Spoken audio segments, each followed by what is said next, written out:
तो ये लोग रुके हैं कि भैया जी करेंगे 3 बजे, 6 से 7 का शो, तो 5 मिनट के स्पॉट हमको दिए हैं ये लोग मेरे। तो थोड़ा सा आप लोग से बात कर लेते हैं। आवाज ठीक आ रहा है कि ऐसे ज्यादा बढ़िया लग रहा है? दोनों से अच्छा है। क्या करें, हम बीच बीच में हटा लिया करें। तो चलिए शुरू करते हैं। थोड़ा सा हम आप लोग से कम बात करेंगे क्योंकि हम लिख के लाए हैं, तो मेरे पास है थोड़ा बहुत चुटकुला सुना देते हैं, ठीक है। सबसे पहले तो आपको लगता है अपनी जिंदगी में पहली बार हम पटना में शो कर रहे हैं।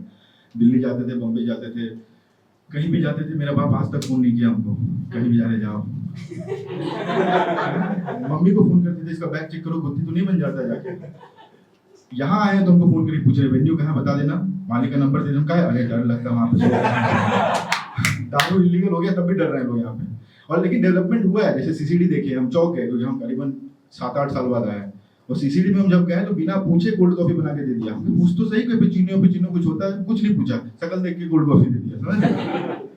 तो खैर पटना अपने आप में बहुत तेजी से बढ़ रहा है, बढ़िया जा रहा है, और तो यहाँ आते जाते रहते हैं। जब भी मेरी कोई बहन शादी करती है तो वहाँ जाते हैं। तो थोड़ा सा हम आप लोग से बात करेंगे, ज्यादा नहीं, बेसिकली कैटेगरी को थोड़ा सा क्राउड से समझते हैं, कितने सिंगल लोग हैं, कितने मैरिड लोग हैं। और ये दरवाजा लगा देंगे तो एसी ठंडा हो जाएगा, है ना? ठंडा नहीं कर रहा है, ठीक है, आपको आदत नहीं है। आप लोग तो सटा दो भाई, बहुत पसीना हो रहा है। नहीं हम टेंशन में नहीं है, पसीना गर्मी से, हमको आदत नहीं है गर्मी। तो कितने लोग यहाँ मैरिड कपल्स हैं? मैरिड, आप लोग सर मैरिड हो? हाँ, आपका शक्ल उदासी देख के लग रहा है मैं बहुत टेंशन है, पता नहीं कहाँ ले आई हंसने के लिए, घर ही में हंस लेते हैं। तो आप कितने साल से शादीशुदा आप लोग? 5 साल। आप 5 वो 8 बोल रही है। 8 साल हो गए। तो आप लोग अरेंज था? आपके साइड से लव होगा, उनके साइड से अरेंज। छिप छिप के मम्मी को कहते खाते लिख रहे, मम्मी भेज दो, यहीं से शादी करना। और कौन मैरिड कपल्स है यहाँ पे? आप लोग मैरिड हो सर? कितने साल हो गए शादी को? 2.5 साल। अभी तो रिसेंट बहुत नया है। अरेंज मैरिज, तो ये अरेंज हो गए, ये अरेंज कम लव मैरिज हो गए। और कोई है यहाँ पे मैरिड कपल्स? बाकी सब सिंगल घूम रहे हैं, यही शादी हो जाएगा, है वही तो मिल जाएगी, इसलिए तो नहीं आए। तो चलो हम पहले अपने बारे में थोड़ा सा बता देंगे। हम यही केंद्रीय विद्यालय से पढ़े हैं, क्लास 1 से 12, वो वाला एरा में नहीं जिसमें कि मतलब किसी लड़के को लड़ाई होता था तो हाफ मर्डर के लौंडे बुलाने पड़ते थे। उस टाइम पे 2007 में पास आउट हुए, फिर सिंबॉयसिस से इंजीनियरिंग किए, उसके बाद वही जॉब कर रहे हैं। तो अभी हवा है। तो उस समय हम लोग की तरफ, जो हम लोग का बिहार है, बाहर जाके समझ में आया कि बिहार में 2 टाइप की शादी होती है। एक होता है अरेंज मैरिज, दूसरा होता है भाग के शादी। लव मैरिज कोई नहीं बोलता, अब शकुन होता है। और हम आज तक मतलब एक जगह बोल रहे थे तो एक बंदे ने बोला पकड़ा हुआ, हमको किडनैप है साले। वो अभी तक शादी मान रहा है उसका।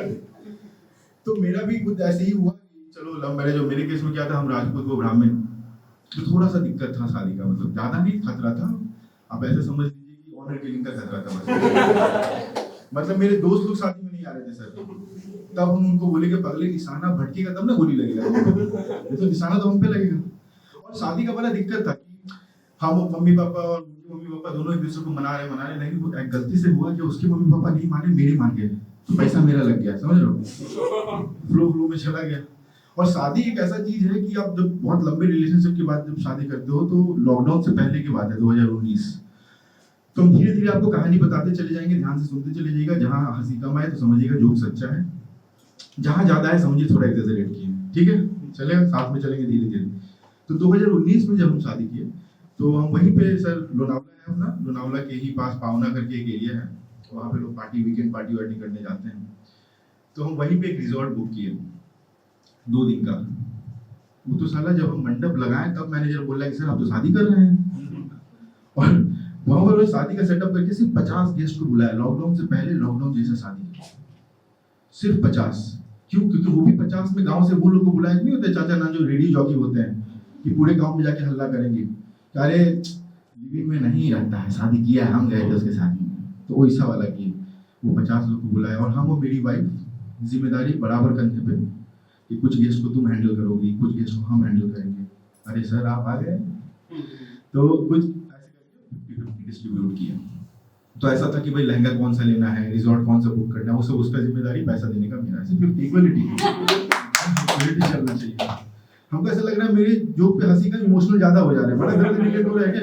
बड़ा मजा ही आ गया। तो उसके बाद क्या हुआ कि फोन पे वो किसी से बात कर रही थी, क्योंकि रिमोट लोकेशन पे था, तो गूगल मैप भी सीधा नहीं बता रहा था। पहाड़ के पास पहुंच के गूगल मैप पे धीरे से बोलता था लॉन्च। तो वहां पे जैसे ही पहुंचे तो मेरी वाइफ किसी से बात करती है, बोली कि आपको आना था ये तो भाग जाइए। हम बोले जो 50 लोग को बुला रहे को भगा रही, किसको बोल रही? तो बोली पंडित को। हम के उसका आना जरूरी है। तो बोलती है यूट्यूब है ना। हम के चलो कोई नहीं, मेकअप वाली आ रही है ना, फोटो खींच लेंगे। लेकिन आपको एक चीज बड़ा अच्छे से समझ में आया, यहाँ पर अगर होते लव मैरिज वाले, आप समझते हैं कि लव मैरिज को अरेंज जब भी आप बनाने की कोशिश करते हो ना, तो बड़ा सबसे पहले ना सारे रिश्तेदार मुंह फुला लेते हैं हमारे साइड कि शिट यार, लड़का लड़की एक दूसरे को पहले से जानता है, पनीर खाने में मजा ही नहीं आएगा। ऐसा कौन सा मजा करना है, कोई ये नहीं समझ में आया आज तक। और हम सर आपका भी अरेंज मैरिज हुआ, आपका भी अरेंज मैरिज, हम आप लोग से एक सवाल पूछते हैं, बड़ा हम लोग जैसे लव मैरिज वालों को दिक्कत होता है। मेरा सर 9-10 साल का रिलेशनशिप, उसके बाद शादी की है। मेरी एज के बाकी लोग भी शादी की, उनका भी अरेंज मैरिज हुआ। फोटो खींचिए बहुत अच्छी बात है, उसको फेसबुक इंस्टाग्राम पे लोग जाते हैं हनीमून बनाने और डाल देते हैं। मत क्या कीजिए। मेरी वाइफ 10 साल पुरानी है, हमसे पूछ रही है देखो ये लोग बाली गए हैं, ये लोग मलेशिया गए हैं।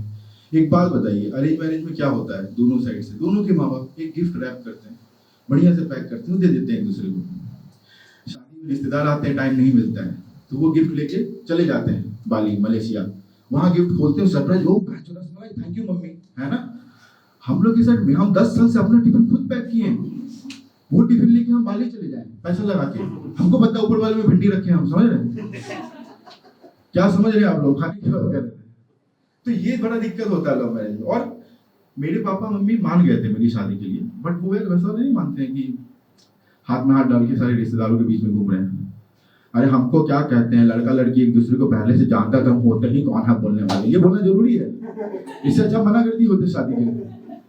और फिर जब ये चीज करके सबसे ज्यादा 12 साल का रिलेशनशिप था अपना, मतलब 12 साल के बाद तो भाई बहन वाली फीलिंग आने लगती है, समझ रहे हो। उसमें भी आप स्ट्रगल कर रहे हो कि शादी करना है, उसमें भी जब आप माला पहनाते हो ना, वरमाला, इतना फाइट के बावजूद उस समय सारा वर्ल्ड कप का फील आ रहा होता है कि बहन जो कहीं से स्नाइपर तो नहीं है गोली उसमें देख रहे ढोल बजाने वाला तेजी से ढोल बजाते हुए आ रहा है मेरी तरफ। मेरी फट गई। हम अपनी भाई से पूछ रहे हैं, तुमको तो फर्स्ट सेमेस्टर में पटा लिए थे, ये तुम्हारा एक्स तो नहीं है स्कूल वाला, है ना, डर तो डर होता है। हम अपने भाई से पूछे, इतना आगे तेजी से खाया आ रहा है, ये कौन सा विध है? तो गया पापा के पास, वापस आया मेरे पास, कहता है कि वो ढोल ज्यादा देर तक बजा लिया था, तो आपके पापा से पैसा मांग रहा था, बोले दूल्हा से मांगो। ये तो सपोर्ट होता है अपना। लेकिन सबसे ज्यादा दिक्कत क्या होता है पता है आपको? जब आपका 13-14 साल का रिलेशनशिप है और लव मैरिज की हो, सबसे प्रॉब्लम आता है, बहुत सीरियस बात बोल रहे हैं, यहाँ है नहीं कोई लव मैरिज वाला, तो पता चलता है सुहाग रात में समझ ही नहीं आता क्या करें नया। हाँ, और वो तो वाइफ है, परफॉर्मेंस प्रेशर तो डालेगी ना। आज की रात भी कुछ नया नहीं किया, क्या नया कर दे, बचा ही क्या था, हेलीकॉप्टर बन जाए। तो हम सोचे कि चलो कुछ ना कुछ तो यूज करना, तो हम गेम ऑफ थ्रोन्स देख लिए। देखा है आपको गेम ऑफ थ्रोन्स? साला इतना, क्योंकि हम रूम से बाहर निकलेंगे तो चाचा नाना सब बैठे हुए बोल देंगे देखिए क्या है नहीं है इन लोगों में। और एक तो हमारे गांव के चाचा लोग का सीन ऐसा है कि जब हम पावना लेके जा रहे थे बस से, तो कहते हैं अरे भगा के शादी कर रहा है, चिपचिपा के कर रहा है, इसलिए तो ऐसे कर रहा है। हम इसको डेस्टिनेशन वेडिंग कहते हैं, क्या तो फिर जब हम सोचे कि गेम ऑफ थ्रोन्स देख लेते हैं रात में, रूम से बाहर नहीं निकलेंगे। और गेम ऑफ थ्रोन्स ऐसा घटिया चीज है, जैसे ही माहौल बनने लगता है सारा औजारी काट के हटा देता है, बहुत बेकार है। फिर हम सुबह उठे और देखना कलाकार लोग के साथ एक बड़ा वो होता है कि हर कोई चाहता है कि एंड में आप ताली बजाइए, तो हम कुछ ना कुछ कह देंगे कि thank you guys, you have been a lovely audience, या फिर हम बोल देंगे जय श्री राम, ऐसे कुछ तो हम कर देंगे। लेकिन अभी जनरली जो कलाकार होता है वो शायरी या कविता मार के निकल जाता है कि उसमें वाह वाह ताली तो बच जाएगा।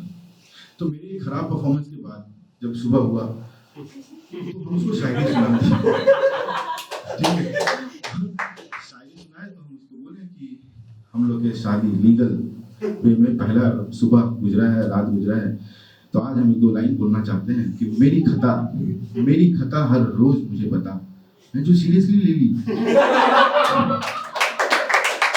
4 साल हो गए शादी को सर, 4 साल, और 4 साल में वो एक्सेल सीट मेंटेन कर रही है कि चाय का कप इधर रख दियो, इधर रख, एक सेकंड, हम नहाने जा रहे हैं, क्या करेंगे, टी शर्ट खोलेंगे, टी शर्ट बेड पे फेंकेंगे, नहाने चले जाएंगे, सॉर्टेड है। मेरी वाइफ के हिसाब से गलत है, टी शर्ट को तह लगाओ, 10 मिनट उसको देखो क्या तह लगाएगा।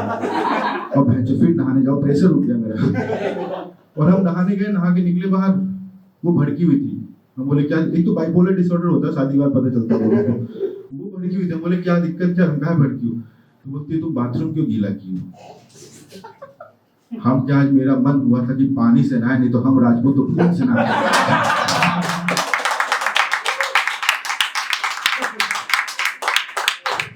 इसमें कॉमेडी लोग कहते हैं शादी कर लो तुमको जोक लिखने की जरूरत नहीं पड़ेगा, सारा बात बता देना, वो जोक ही होगा। उसके बाद हम उसको बोले, तो हमको बोली कि भाई तुम, हम कहे कि वो बोलती है कि तुम फिर वाइपर क्यों नहीं यूज करते हो? तो हम बोले तौलिया है ना, बोली चूती है फर्श। भाई हमको लिटरली नहीं पता था कि वाइपर, आप लोगों की तरफ क्या है कि कोई बंदा बाथरूम गीला करके आया तो अगला वाला खुश होता है कि धो के आया है। मेरी वाइफ के हिसाब से घर में सबूत क्या छोड़ेगी, पता चला कि क्या कर रहे थे बाथरूम में। तो बोले नहीं तुम डिटेल में बताओ क्या किए हो। तब फिर से हम वही, जब अपन मर्द के पास कुछ नहीं मिलता तो शुद्ध हिंदी में बात करने लगता है। तो हम बोले कि खबरदार गुसल खाने की चीजें इतना डिटेल में नहीं बोल सकते।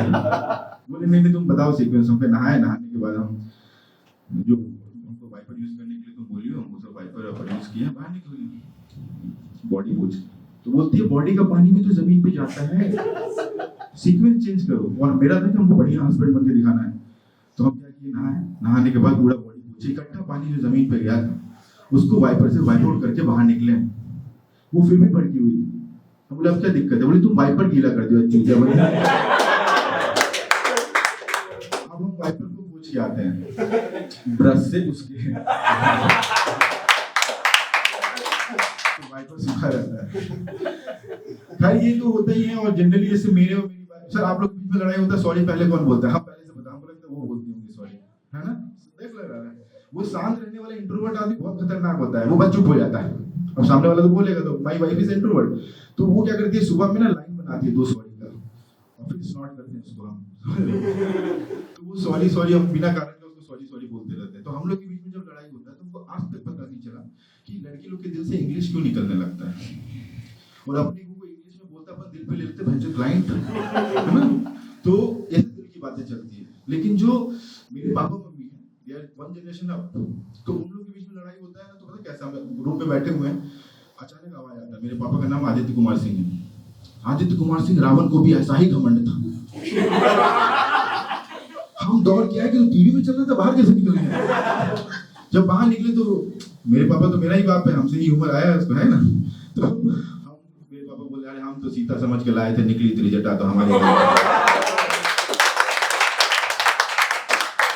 तो ये सब चलते रहता है और हमको आज तक समझ भी नहीं है कि एक चीज, अब कभी आप लोग में से कार ड्राइव कौन करता है? सर आप करते हो या दोनों ही करते हैं?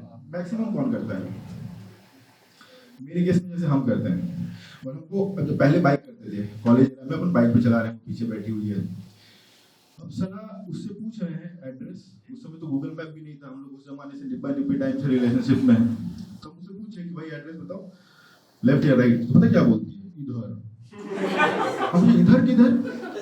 अब चलो हम लोग गाड़ी में बैठ गए, हम गाड़ी चला रहे हैं, और भाई जब भी हमको पता नहीं, जब भी फ्लाईओवर पे चढ़ाते हैं ना, उसको गूगल मैप दे दिए, गूगल मैप गेम समझने लगी है। वो देखती नहीं है इधर उधर, वो गूगल मैप ही देख रही है। आकाश लेफ्ट, कैसे लेफ्ट ले लेंगे? हमको लग रहा है किसी दिन फ्लाईओवर पे चढ़ने के नाम पे ना डिवोर्स हो जाएगा हम लोग का, और गूगल मैप भग देता है, उसको नहीं पता चलता फ्लाईओवर में किधर जाना है। फिर धीरे धीरे करके अभी तो धीरे धीरे सेटल हो गया। पहले हम लोग दोस्त थे, फिर गर्लफ्रेंड बॉयफ्रेंड बने, अब हस्बैंड वाइफ है, अब बिग बॉस जैसा घर शांति से चल रहा है ना, प्यार से। तो हमको एक चीज समझ में आया कि यहाँ पे सर आप लोग मम्मी पापा के साथ रहते हो कि अलग अलग रहते हो? साथ में रहते हो, मम्मी पापा आप दोनों ऐसे? आप लोग अभी यहाँ जाओ कुछ दिन मम्मी पापा के साथ हम रह रहे हैं, अभी हम लोग सब साथ में रहते हैं सर। स्टार्टिंग में बड़ा दिक्कत होता है। आपको 4 साल हुआ शादी का? 8 तो आपको 4 साल से ठीक हो गया होगा, राइट? भाई सब हम पता क्रैक कर लिए हैं। पहले हमको नहीं समझ में आता था, क्योंकि बिना कारण का आपको जज बना दिया गया है। आपको कोई लेना देना नहीं है उस लड़ाई से, आपको इधर से सुनने को मिल रहा है, उधर से सुनने को मिल रहा है। It's a very serious problem. इस बारे में मैन के बारे में कोई बात ही नहीं करता है। लोग जनरली हमारे साथ बहुत दिक्कत है। तो अपन क्या होता है, बचपन से लेके एक लेडी को देख रहे हैं कि यही है हीरोइन, यही है लीडर, यही है, अचानक सामने योगी जी आ जाते हैं, आप बोलते मोदी की योगी, मोदी की योगी, आप पिस जा रहे हो, है ना? तो वैसा वाला सिचुएशन हुआ। तो हम क्रैक कर लिए धीरे धीरे। हम क्या करते हैं, अपनी मम्मी के पास जाते हैं, खूब सारा बीवी का शिकायत करते हैं, बीवी के पास जाते हैं, मम्मी का करते हैं, और कहते हैं आपस में मत बताना एक दूसरे। उसके बाद से जो सॉर्टेड है दोनों का रिलेशनशिप, बहुत बढ़िया चल रहा है। तो अब ऐसा हो गया है कि कभी हम और मेरे पापा इस चीज को समझ गए हैं। तो हम जब छोटे थे ना तो बड़ा गुस्सा आता था पापा पे, है ना, कि पापा मम्मी के साथ ऐसा कर रहे हैं, हम बड़े होंगे तो ऐसा करेंगे। जैसे ही हम धीरे धीरे मर्द बनने लगे हमको पापा पे जो दया आता है बहुत दया आता है, यही बात है, तो अब करके धीरे धीरे सेटल हो गया। और यहाँ पर ना धीरे धीरे हम सेट करते करते ना I will go inside some mythological sets and पहले से कुछ बातें क्लियर कर देते हैं। There is a very reason कि जितने भी स्टैंड अप कॉमेडियंस हैं उन्होंने ये माइथोलॉजी के टॉपिक्स के बारे में पकड़ के बिलो द बेल्ट जोक करके उसके बारे में खराब किया है। And there was urgent need कि उन लोग पे कड़ाई की जाए तो खत्म किया जाए, करेक्ट।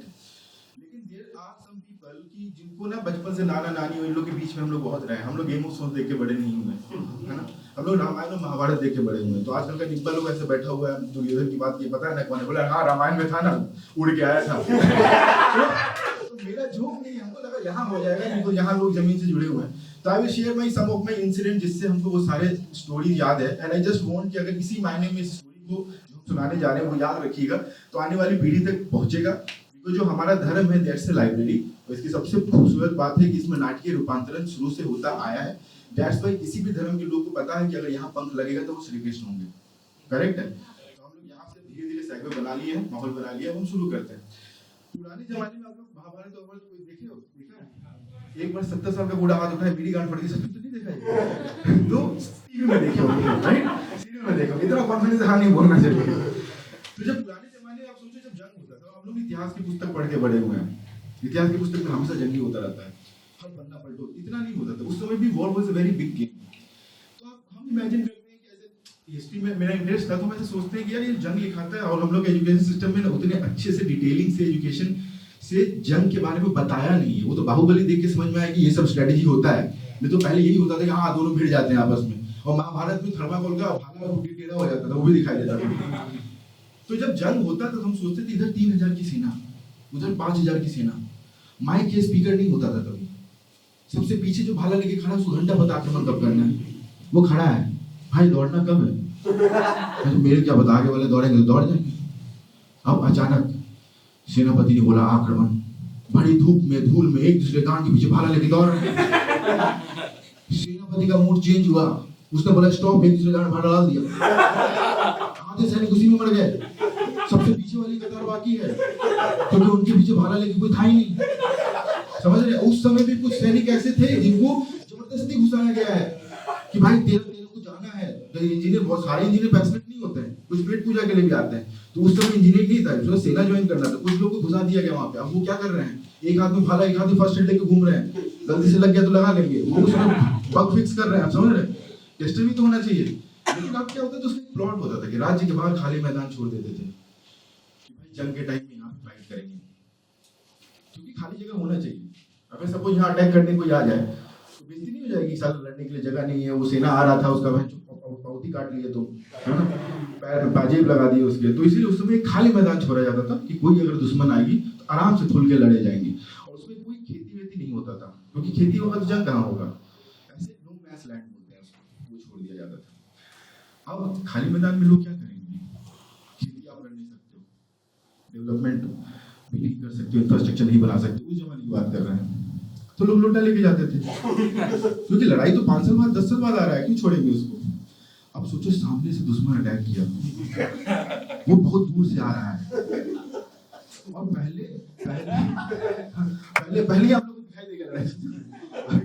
और उस समय जंग ऐसे नहीं होता था कि चलो चलो जंग लड़ते हैं। उस समय क्या होता था, वो नहीं होता जिसको भेजते हैं कि पहले पता करो वहां का क्या सिस्टम है उसको, मतलब हाँ मैसेंजर मैसेंजर अच्छा वर्ड बोला, कुछ लोग बोलते हैं स्पाई है, बट स्पाई में इज्जत नहीं है, गुप्तचर, लगता कुछ भारी काम करने जा रहा है, उसको भेजा जाता था कि भाई जाओ जरा देख के आओ कि भाई कैसा चल रहा है। ये मेरा इमेजिनेशन है सर, कि हमको ऐसा लगता है ऐसा होता होगा। तो गुप्तचर गया, अब साला इतना दूर है कि 3 महीना में ससुराल पहुंचता होगा वहां पे, वहां जाके फिर 3 महीने सुस्ताता होगा और फिर 3 महीना बाद वापस 9 महीने में आता होगा बताने के लिए, तब तक इधर राजा को बच्चा हो जाता होगा। वो कहता पाका फैमिली प्लानिंग हो गया, बीवी डांट दिया, ऐसे नहीं मना करो, जाके शांति संदेश दे के आओ। वो फिर जाता होगा 9 महीने के लिए, फिर वहां से 9 महीने बाद आता होगा, इसको दूसरी रानी से बच्चा हो जाता होगा, इसका दिमाग जल्ला के प्रॉपर्टी कम पर रहा, अटैक करना पड़ेगा। फिर जंग होता है। अब जंग हुआ, बहुत दूर से सेना दौड़ती हुई आती थी।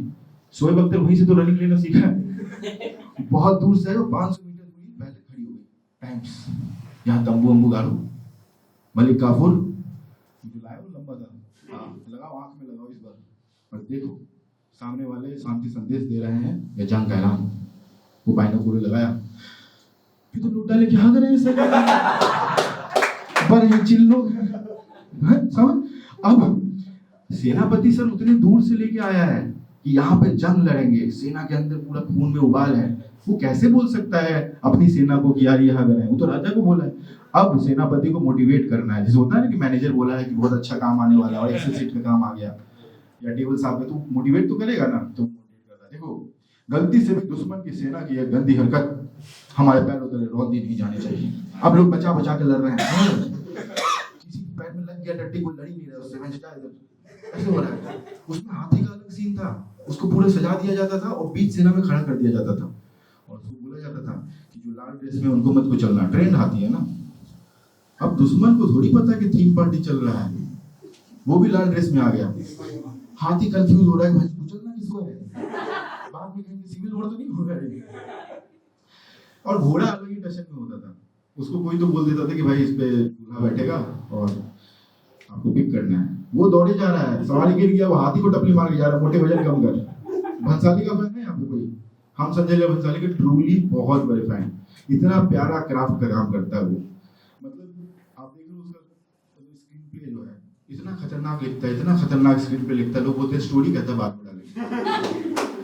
ऊपर झूमर है, नीचे घूमर है, दीपिका नाच रही है, नाच रही है, नाच, अरे सब क्यों नाच रहे, बाद में सोचिएगा भी नचाओ मजा आ रहा। उसमें एक डायलॉग है कि रेत की नाव लेकर समुद्र की लहरों से टकराए हुए राजपूत, चूंकि टाइम कितना था तुम्हारे पास, वो दुश्मन आया अटैक आर्टिलरी है सर, रेत की नाव बनाया है, बहुत क्यूट नहीं बना दिए तुम। हम राजपूत है, शेर के मुंह में उंगली डाल देते हैं, शेर कितना कटा हुआ फील करेगा, आपको नाखून काटना था नेल कटर यूज कीजिए। उसमें एक डायलॉग है कि हम राजपूत है, सूर्योदय से लेकर सूर्यास्त के बीच में ही लड़ते हैं, क्यों सामने मम्मी लड़ती मेरे बात, वो दुश्मन आया है आप, अरे यार पौनमीटा बना दी होगी भंसाली, कुछ भी पिटा था वो, कुछ भी बना देता है। खैर हम लोग धीरे धीरे आते हैं महाभारत, तो महाभारत की हम लोग बात कर रहे थे, तो इस टाइप से जंग होता होगा, तो हम बहुत बार ये रियलाइज करते हैं कि आपको वो पता है कि Mahabharata was the pyrrhic victory. Pyrrhic victory का मतलब किसी को पता है? इसी दिन के लिए तुम इस वर्ड का मतलब सीखे थे, स्टेज पे खड़े होकर सबको अंग्रेजी सिखाएंगे। पिरिक विक्ट्री इज लाइक कि आप जीत तो गए बट आपको कुछ बचा नहीं, मतलब जीतते जीतते आप हार गए। महाभारत वाज दैट गेम है ना, उसको महाभारत का आगे का स्टोरी देखोगे तो पांडवों के पास भी कुछ रहा नहीं था।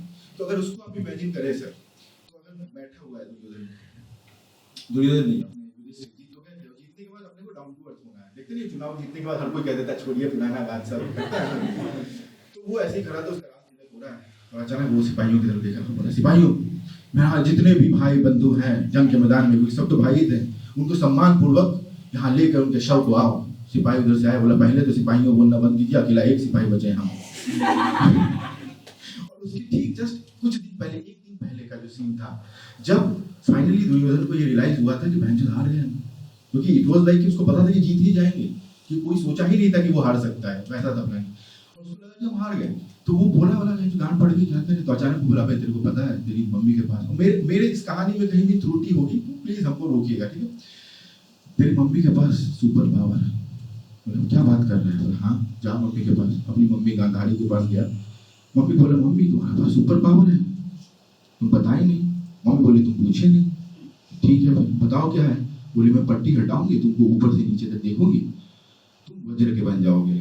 अब दुर्योधन उस समय का निब्बा था, उसको नहीं समझ में आया, बोला वज्र मतलब, बोला अरे हल्क, बोला अच्छा समझ गया ठीक है, ये सब समझा वो। उसके बाद ना ठीक है बेटा तू नग्न अवस्था में मेरे सामने आ जा, यही हुआ था। अब सोच लो नंगा होने के लिए भी दूसरे कमरे में गया, जिस लग रहा है कपड़ा पहन के आएगा। वहां पे श्री कृष्ण खड़े थे, बोले वत्स मम्मी के सामने नेकेड जाओगे, शेम शेम 3 पत्ता तो डाल लो। तो बोला ठीक है, वो 3 पत्ता डाला, पहुंचा, उसकी मम्मी देखी, पट्टी हटाई, देखी उसको ऊपर से नीचे तक, बोले शेम जो चीज वज्र की बननी चाहिए थी वही रह गई। क्या गलत है इसमें?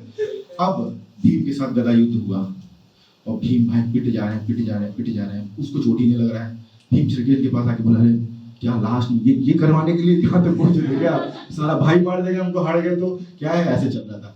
तो फिर अचानक बोला रे वो मम्मी के सामने निकल चला गया, तो वो भैंस क्या, तो श्री कृष्ण जैसे ये बात बताएं कि बोले कि भाई अब कैसे क्या करें समझ नहीं आ रहा है। तो अचानक वो अर्जुन की तरफ तिरछी नजर से देखे। अर्जुन बोले मछली की आंख तक तो ठीक था, फालतू जगह निशाना भी नहीं। इतिहास मुझे किस नाम से जानेगा, अब भीम को खुद ही हैंडल करना है जो करना है। तो जनरली गधा ऐसे लगते हैं, भीम ने स्ट्रेटेजी बदला, between the legs against the gravity. तो धीरे धीरे we are coming to the closure of the show and इसके बाद हम 2-3 एनेक्डोट्स अपना शेयर करेंगे और उसके बाद फिर हम लोग क्लोज करेंगे, वीडियो फोटो लेंगे। चलिए तो हम फिर से आते हैं अपने उस कहानी पे जो थोड़ा सा सिंबाइसिस का स्टोरी है। आप लोग का टाइम हो गया, मेरा टाइम तो लोग खा गए हैं, 10 मिनट लेंगे, कोई लेट तो नहीं हो रहा है किसी को? ठीक चलिए, हाँ और करेंगे अब खत्म हो गया तो फिर हम अपने चाचा चाची का बीचिंग करने लगेंगे, भाई भाई आया हम क्या बात है जो के बाद अब हम सुनाते हैं आगे की कहानी। तो क्या होता है, जो सिंबाइसिस से हम लोग इंजीनियरिंग करने गए 2008 की बात है, और हम लोग ना शाहरुख खान को देख के बड़े हुए सर, 90s बॉन्ड जितने भी हम लोग हैं, और देख लो मेरे से अपनी उम्र वालों से ही मिल रहा है, जो लोग डिब्बा डिब्बी क्या संघर्ष देखे हो जिंदगी का, है ना। हम लोग का प्रॉब्लम था, हम लोग चंद्रकांता देखे, शक्तिमान देखे, तो अब आप लोग को पता नहीं, आप लोग के टाइम में अच्छा नहीं आता है। हाँ शक्तिमान कितना ओपनली बोलता था मुझे बात, तो उसमें कहानी है कि हम लोग शाहरुख खान को देख के बड़े हुए हैं, और शाहरुख खान हम लोग का ना बचपना खराब कर दिया, क्योंकि वो साला मोहब्बत करना सिखा दिया, और हर किसी से मोहब्बत हुए जा रहा है, लड़की से, लड़की की माँ से, लड़की के बाप से, लड़की की बहन से, हिंदुस्तान से पाकिस्तान से, हिंदुस्तान की मिट्टी पाकिस्तान, सबसे प्यार ही किए जा रहे हैं, मतलब सब अच्छा है, वो सिखा दिया शाहरुख खान। तो जब हम 2008 में आए थे तो कभी खुशी कभी गम हम लोग देख के बड़े हुए ना, तो उसमें ना वो हेलीकॉप्टर से उतरता है, मम्मी के लिए कुछ गिफ्ट लेके जाता है। तो हम सोचे 2008 में क्लास 12 से निकला हुआ मासूम बच्चा, होम सिकनेस होता है, हर होली में जाना ऐसा होता है। तो हम उस समय तक जो मेरे भी माथा पे चढ़ के नाच रही है वो सिर्फ मेरी दोस्त थी, मेरा बात मानती थी, हमको क्या पता था उसको फ्यूचर में हमको डोमिनेट करना है।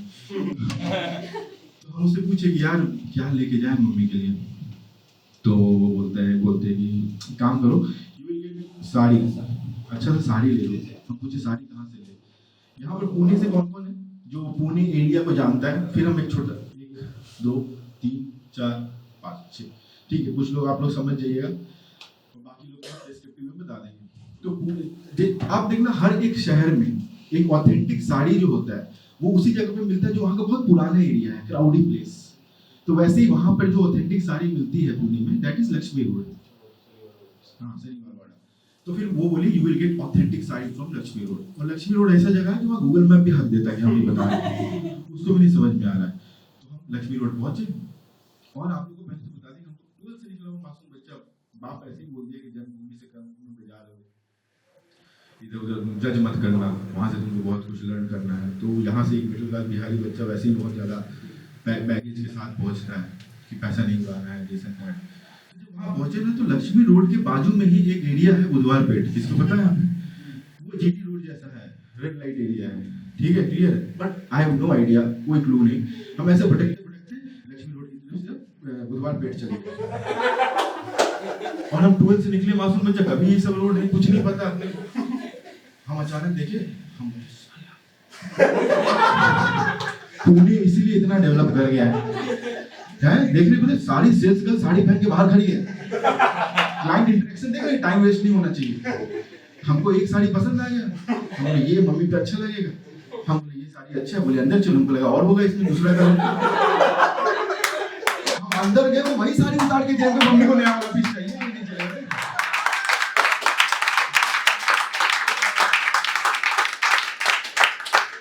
फिर हमने 2012 आया, इंजीनियरिंग खत्म हुआ, और जब इंजीनियरिंग खत्म हुआ तब हम सोचे कि बहुत हुआ, ट्रेन से आना बाप के पैसे से, RSS से, अब ना अपने पैसे से फ्लाइट से आएंगे, 22,400 का सैलरी लगा था फ्रेशर का, उस समय वही होता था, आजकल पता नहीं फ्रेशर को कितना दे रहे हैं, 3,000 बढ़ा है 10 साल में, तो बहुत गरीबी है।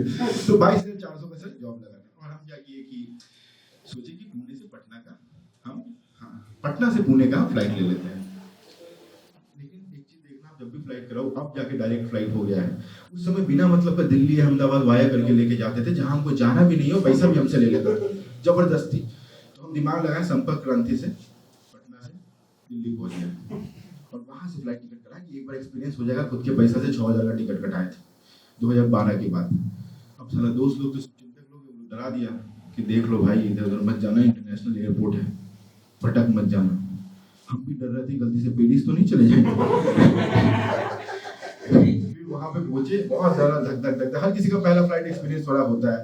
हम जब वहां पे पहुंचे, बोर्डिंग पास दिया, और पहले तो हम जाके यही कंफ्यूज हो गए कि कौन सा लाइन में लगना है, किधर लगना है। लेकिन देखिए ऊपर वाले का करिश्मा और आपके शक्ल का पसीना, मेरा शक्ल देख के बोलते डोमेस्टिक वाली इंटरनेशनल में आ गए थे। उधर गया, बोर्डिंग लेके हमको रनवे पे जाना था, तो हम रनवे पे गए तो कहता बस पे चढ़ जाइए। हम कहे फ्लाइट का पैसा दिए, बस पे कोई लॉजिक है चढ़ने का। बाद में समझ में आया कि हम ये भी सोच रहे थे, थोड़ा इंफीरियर होता है बिहारी लोगों को, बिहारी हम कैसे तो नहीं सोच रहे कि बस से भी चला जाएगा। हमके पंखा भी नहीं है, पता चल रहा है बस है। बाद में समझ में आया कि वो बस में बैठाते हैं, फ्लाइट के चारों तरफ घुमाते हैं, यही है फ्लाइट का फिगर, इसी में चढ़ना है, समझ लो, अच्छा लगे तो। बड़े लोग का चूचले बड़ा, तो हम बस में चढ़े, फ्लाइट में चढ़ गए, पूरा सीख गए थे भाई ऐसे होता है। फ्लाइट लैंड की पुणे में, हम उतरे, हम सोचे कि बस आएगी, बस आई नहीं, लोग पैदल निकल गए। बाद में पता चला पुणे का एयरपोर्ट, जिनको नहीं पता, बहुत छोटा है, मतलब इतना छोटा है कि अभी भी उनको लगता है कि यहाँ सब पेशवा बाजी घोड़ा से आएंगे, निकल ही नहीं पा रहे। शहर बड़ा हो गया, एयरपोर्ट छोटा है, इतना छोटा है, जो पहली बार लैंड कर रहा होता है, पटना एयरपोर्ट से छोटा है, जो पहली बार लैंड कर रहा होता है पायलट, तो पायलट से लोग पूछता है पुणे में पहली बार जा रहा है, लैंड कर रहा है, लैंड करते समय 2 प्लॉट दिखाई देगा, गलती से बड़े वाले प्लॉट पे लैंड मत करना, सिंबॉयसिस कैंपस होगा। यहाँ पे सेट खत्म हुआ। यहाँ पर हम फिर से बैक टू माय वाइफ एक बहुत छोटा सा स्टोरी शेयर करेंगे, फिर एक छोटा सा कविता, और उसके बाद will close the show. And that is एक चीज, एक ना सर लंबा रिलेशनशिप में आपके तो चले गए पतिदेव, नहीं तो उनसे पूछते, आपका 2.5 साल का हुआ है, हम आप लोग को बता दें जिनकी भी शादी होगी, जहाँ रिलेशनशिप को 5 साल 6 साल गुजरेगा ना, उसके बाद साला इंटीमेसी जो है ना, इंटीमेसी समझते हैं, इंटीमेसी इट्स बड़ा और डिटेल करके दिखाते हैं हम सब जान। इंटीमेसी जस्ट लाइक अ बार्गेनिंग, हमारे जैसे हस्बैंड के लिए, मतलब समझ रहे हो कि कभी-कभी मूड बना उनका, वो बोली अच्छा सुनो दरवाजा लगा दो, अपन भाड़े पड़े हैं, दौड़ के जाके दरवाजा बंद कर दिया। फिर वो बोली अच्छा सुनो पर्दा भी सरका दो, अपन दौड़ के गए, पर्दा भी लगा दिया, लाइट तो ऑफ करो। तब तक आ गया हमको गुस्सा कि सारा काम हम ही करें, मैं तुम भी तो करो। फिर हम दोनों में बहस हो जाता है, काम ज्यादा कौन किया, वो जीत जाती है, मुंह घुमा के सो जाती है, पंखा देख के सो जाते हैं। और अब हम लोग यहाँ पे थोड़ा सा क्लोज करते हैं। एक कविता है, बहुत प्यारी कविता, हम इसे एंड भी करते हैं, और हम कवि हैं नहीं, तो हम जब एक हुक है मेरे कविता का, पता ही नहीं चला, और वो हुक जब भी आएगा आप वाह वाह बोलिएगा, सिर्फ 2 बार 3 बार में बोलिएगा, अगला लाइन भूल जाएंगे, प्रोफेशनल नहीं है। तो हुक है पता ही नहीं चला। प्यार करते करते जितने भी हस्बैंड है उनके साइड से आप रिलेट कीजिएगा, आप भी अपने साइड से कर सकते हो, बट हम क्या लड़का साइड से लिख पाए क्योंकि दाढ़ी पूछाता है अपने को क्या। तो प्यार करते करते तुम्हारे हर एक ईगो का ख्याल करते करते, प्यार करते करते तुम्हारे हर एक ईगो का ख्याल करते करते कब अपने ही स्वाभिमान को बेच डाला, साला पता ही नहीं चला। टाइम नहीं देते हो, ये बात सुनते अपने यारों, अपने दोस्तों कहीं बहुत पीछे छोड़ आया, साला पता ही नहीं चला। अब तो ना किसी के जाने का गम है, जितने भी इंजीनियर से ध्यान सुनना, अब तो ना किसी के जाने का गम है, ना आने का इंतजार। पासपोर्ट के पन्ने पे शायरी लिखता जा रहा हूँ, और पन्ना भी खत्म हो गया, मैं इसका पता ही नहीं चला। लेकिन इतना चूतिया थोड़ी है, प्यार में, वैलेंटाइन डे के हर एक गिफ्ट में, करवा चौथ, हड़तालिका तीज के हर एक गिफ्ट में, हर एक सैक्रिफाइस का हिसाब जरूर रखना। क्या पता कब किस मोड़ पर वो आकर आपसे पूछ दे कि तुमने मेरे लिए क्या किया था, पता ही नहीं चला।